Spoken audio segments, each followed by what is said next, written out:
حرب في التاريخ. أهلا بكم مستمعينا في بودكاست خفيفة. إليكم معلومة عن أقصر حرب في التاريخ.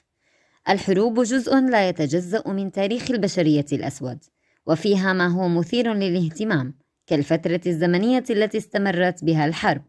وكثيرا ما يخطر ببالنا أن الحروب يجب أن تمتد لسنوات عجاف طويلة للغاية، بحيث يصعب التكهن بوقت انتهائها وزوال المعاناة. لكن هل فكرتم بحرب انتهت في أقل من ساعة؟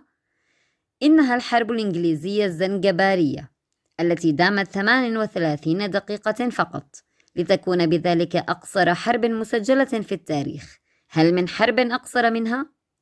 شكرا لحسن استماعكم. دمتم بخير، وإلى لقاء آخر مع معلومة جديدة.